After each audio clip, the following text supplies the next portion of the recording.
Seguinte, nessa aula eu vou falar sobre programação modular, em que, no caso, mais especificamente dessa aula, eu vou abordar só comandos de escopo e nas próximas eu vou falar sobre funções condicionais e comandos de loops. Em que a programação modular ela vai acompanhar toda a nossa programação no matemática, porque a gente vai usar muitas vezes funções como module para encapsular os códigos e manter as definições das funções localmente sem que isso interfira com o restante do nosso notebook. Então a gente vai ver que essa forma de programar na matemática ela é muito importante e muito eficiente. Então é bom a gente aprender a como lidar com ela, né? Em que de fato, ó, programas bem escritos tendem a ser modulares, com cada módulo recebendo uma quantidade limitada de entrada, executando uma tarefa específica e retornando resultados claramente definidos. A programação interna de cada módulo deve ser completa o suficiente para cobrir todos os casos especiais e contingências, produzindo assim resultados precisos para entradas válidas ou reclamações ao usuário sobre entradas inválidas. Então, de fato, a gente vai, nos nossos códigos modulares, colocar definições ali locais e, idealmente, a gente tem que colocar todos os casos que a gente quer contemplar, né, e restrições para que o nosso código ele funcione bem. E um comentário interessante a respeito disso é que as próprias funções do matemática, se vocês forem parar para pensar, são módulos de código. Então, por exemplo, vou pegar uma função aqui, table. Esse table aqui, que é uma função interna do matemática, é um módulo de código que o matemática ele tem ali internamente uma definição para esse table, né? Ele tem uma definição ali no seu sistema, né, no caso, que table faz isso daqui, né, para esses argumentos.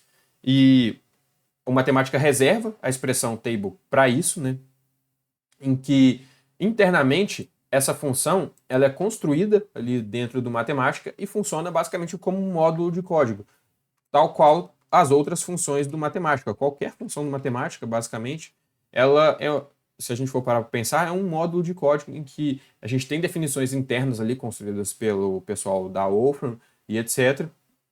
E essas definições elas são chamadas quando a gente chama a função, né? Então, essa arquitetura de funções ela é baseada na programação modular. Em breve a gente vai ver como construir determinadas funções que executem tarefas específicas também que às vezes podem não ser contempladas pelas funções internas do matemática, né?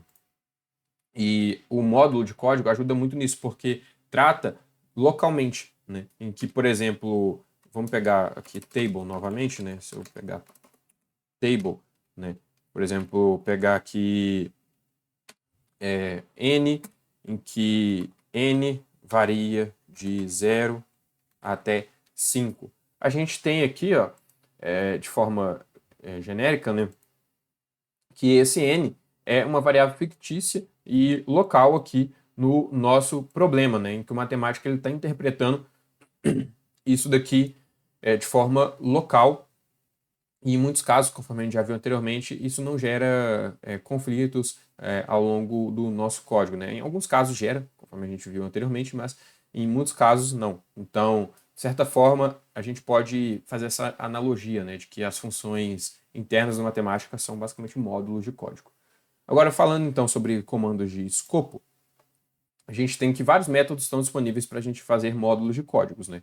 Em que as diferenças mais importantes entre esses métodos dizem respeito ao tratamento de variáveis locais.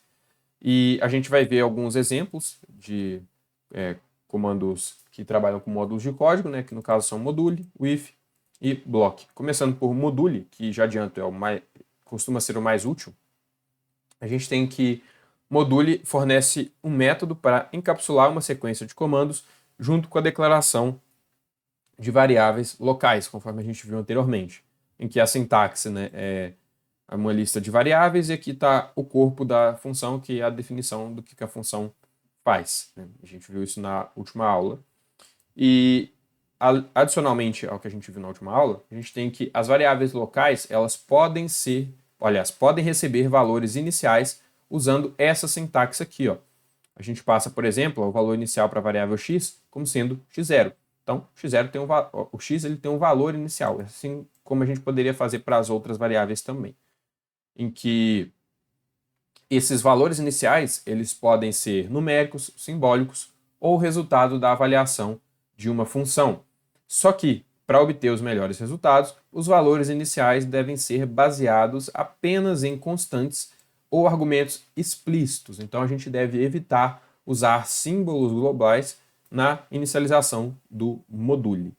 Vamos ver aqui um exemplo simples, porque, como eu disse, a gente vai ver outras construções com module ao longo do curso, mais complexas e mais interessantes, né? E, de forma geral, então, vamos só trabalhar um exemplo aqui simples, né, nesse início. E a gente tem aqui, então, por exemplo, a função tabela, que vai gerar uma tabela, né, que tem os argumentos n e p, em que esse n e p estão aqui dentro do nosso código, né, em que, no caso, a gente está definindo essa função tabela em termos de um module. Em que nesse module aqui, a gente tem a variável local init, e a definição dessa variável local init é table de p mais 1 n, né? Ou seja, vai gerar uma tabela com n elementos p mais 1, certo? Então, isso se refere aos nossos argumentos aqui. Então, n é o número de elementos e p aqui é o que deve ser somado a 1, né? Então, a gente tem esse módulo de código definido aqui, né, através da função tabela.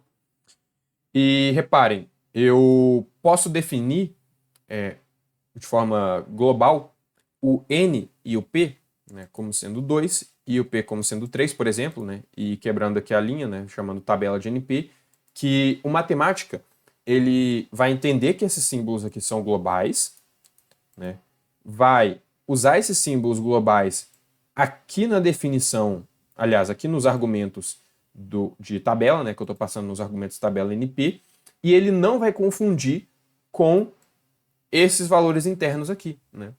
Porque a gente tem isso trabalhado de forma local, né, através do module. Então, ó, se eu avaliar essa célula, dar um enter nela, repara, a gente tem que a tabela executou o seu papel, né? A função está funcionando corretamente. Por quê? Porque aqui a gente tem uma tabela com dois elementos, né? N igual a 2, dois elementos, cujo P vale 3, né? Então, 3 mais 1, 4. Então, a gente tem uma tabela aqui com dois elementos, cada um valendo 4. Então, matemática, ele não confundiu esse NP definido globalmente com esse NP aqui, que estão trabalhados localmente. Só que a gente, por exemplo, não precisa definir os N's e os P's, né, ou quaisquer outros valores, como, por exemplo, A e B. Deixa eu escrever aqui, ó, A, B igual a 7, por exemplo. E eu poderia chamar, ó, tabela, em que para quebrar a linha assim sem avaliar o código, eu usei o Enter próximo ao apagar, né? Tabela de AB, matemática faria a mesma coisa, né? Por exemplo, geraria uma tabela aqui considerando as definições de A e B, né? Só que eu não preciso definir os símbolos aqui e passar eles nos argumentos, né? Eu poderia passar diretamente no argumento aqui, que o matemático também ia entender o que é para fazer, ó. Repara, então, ele gerou uma tabela com 4 elementos, com o P valendo 5, né? Então, 5 mais 1, 6. Então, gerou uma tabela aqui com 4, 6, né? Agora, deixa eu só limpar os símbolos que eu defini aqui, ó. N, P e AB, né? Então, deixa eu limpar A, B, N e P, para não interferir. Pronto, limpei os símbolos.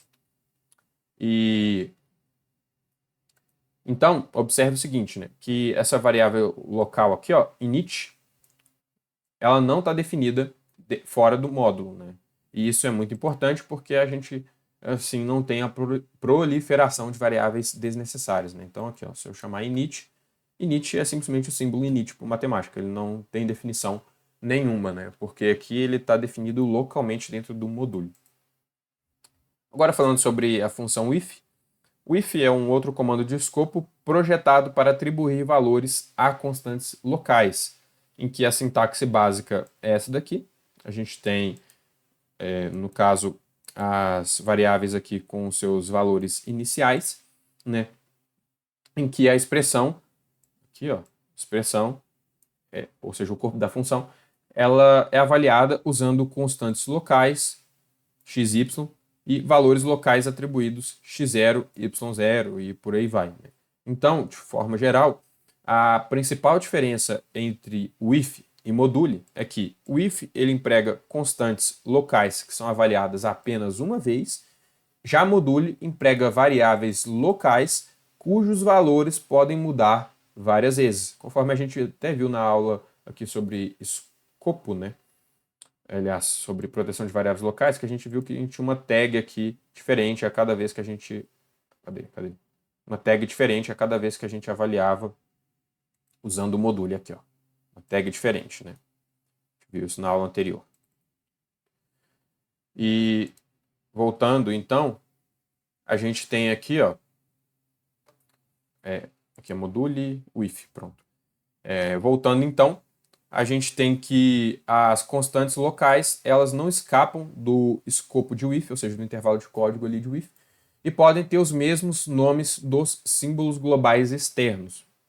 E vamos ver então o que isso quer dizer, né? Como que a função if funciona. Vamos ver exemplos aqui. Aqui a gente tem, por exemplo, definições para os símbolos A, B e C, que eu estou definindo A como sendo a string, né, trem1, B como sendo a string trem2, e C como sendo a string trem3. Né? Beleza, tem essas definições, quebrei a linha. Tem essas definições, né? Suprimi o output, né, com um ponto e vírgula aqui. E beleza, agora na outra linha aqui de código, a gente tem essa função ff de x, né, definida em termos da função if. Que aqui, ó, repara, eu estou dando os valores, né, para A, B e C. Né, reparem, estou falando que as variáveis A, B e C dentro do if valem 2, 3 e 4. E aí eu estou pedindo matemática me dá a função quadrática, né? ax quadrado mais bx mais c. Então, definir essa função. E aí repara o que ela vai fazer se eu chamar, por exemplo, x aqui. Ela vai me dar a função quadrática, né? Em que as constantes a, b e c são essas definidas dentro do if, né? Dentro desse módulo de código. Então, o a, b e o c aqui, ó, reparem, não entraram em conflito com esses símbolos globais previamente definidos. Então, repara que se eu for chamar, por exemplo, aqui os símbolos A, B e C, a gente tem que eles estão definidos globalmente, né, como sendo trem1, trem2 e trem3, em que eles não entraram em conflito com a definição deles localmente aqui no if, certo? Então, de forma geral, ó, observe que você não pode reatribuir, aliás, adicionalmente a isso, né, observe que você não pode reatribuir uma constante local dentro de if. Conforme a gente vai ver aqui agora, a gente tem a função gg de x, em que a gente usa aqui a função if, em que a gente passa uma lista de constantes definidas, como A sendo 2, B sendo 3 e C sendo 4. E aí, olha o que acontece se a gente tentar redefinir essas constantes aqui, ó. Para A igual a 12, B igual a menos 12, C igual a trem. E aí eu chamo a definição da função aqui, como ax quadrado mais bx mais c. Repara, eu vou definir aqui gg de x e olha o que acontece se eu tentar chamar gg de y. A gente tem um problema, certo? A gente tem um problema que o matemático ele avisa para a gente aqui, ó, que a gente não pode fazer essas redefinições, de forma que ele interpreta aqui o que está dentro do parênteses, certo? Ele interpreta as constantes como estando dentro do parênteses, A sendo 2, B sendo 3 e C sendo 4. E então ele avisa para a gente que não dá para fazer essas redefinições aqui. Basicamente, é isso que esses erros aqui querem dizer. Apesar dele avaliar a função, ele não faz essa redefinição das constantes A, B e C por elas já estarem definidas aqui anteriormente, né?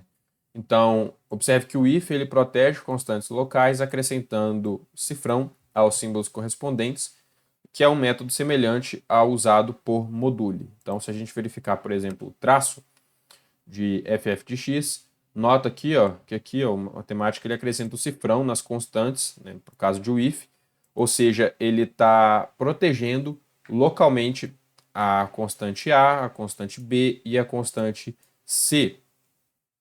Então, nota que, de fato, o matemática ele protege as constantes locais usando o if.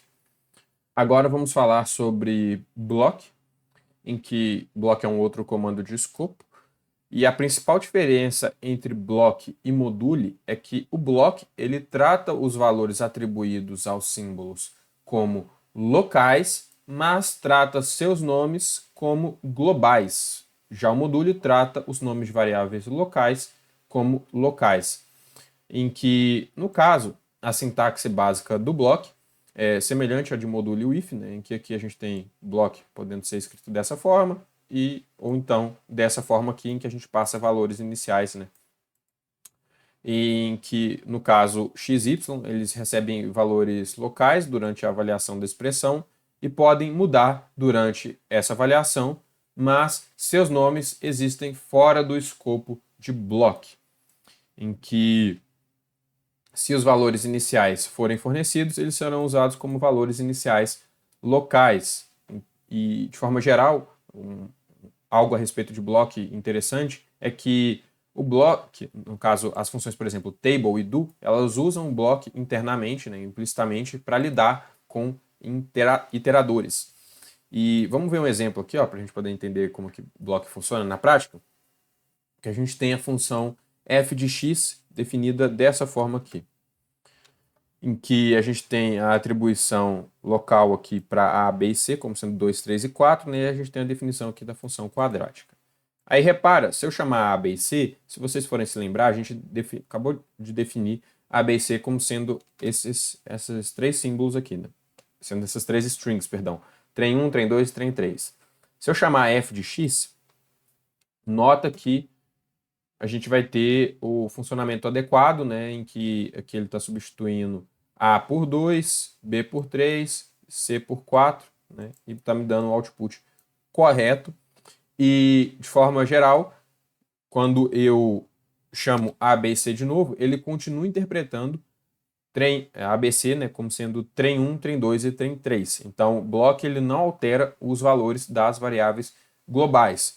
E, da mesma forma, a função table, por exemplo, ela pode usar um iterador cujo nome foi atribuído a um valor global sem interferência com esse valor. Então, é nesse sentido que table usa block internamente, né? Aliás, implicitamente para lidar com esses iteradores. Por exemplo, né, se eu chamar aqui a table de a quadrado, no caso em que a varia de 0 a 4, a gente tem essa tabela aqui de valores. E se eu chamar a de novo, ó, a continua sendo o símbolo global trem 1. Então não entrou em conflito com o a sendo usado aqui localmente, né? Porque o table bebe dessa sintaxe de block, né? Implicitamente. E apesar disso, a gente tem que o block ele nem sempre ele vai evitar confusão entre símbolos locais e globais, como por exemplo, né, nesses casos aqui, ó, em que eu estou redefinindo a função f de x para ser esse module, para a gente poder comparar, né, fazer a comparação entre o module e o block. Então, eu defino f de x em termos de module e eu defino block aqui, ó, g de x em termos de block. Então, a gente tem essas duas funções, f e g diferentes aqui, só que uma definida em termos de module, outra em termos de block. O que essa função ela faz? Ela considera aqui a variável i, certo? E ela pega e faz a soma, então, de 1 sobre x elevado a i, com i variando de 0 a 5. Então, pega 1 sobre x elevado a i, em que o i varia de 0 a 5. Né? Então, a gente tem esse somatório aqui, basicamente, indo de 0 a 5. Vou avaliar f aqui, como sendo isso, e vou avaliar aqui g, como sendo isso. Né? E, bom, vamos ver o funcionamento da f, né? Que f aqui, ó, se eu chamar, por exemplo, f de 2, ele vai fazer a soma, né?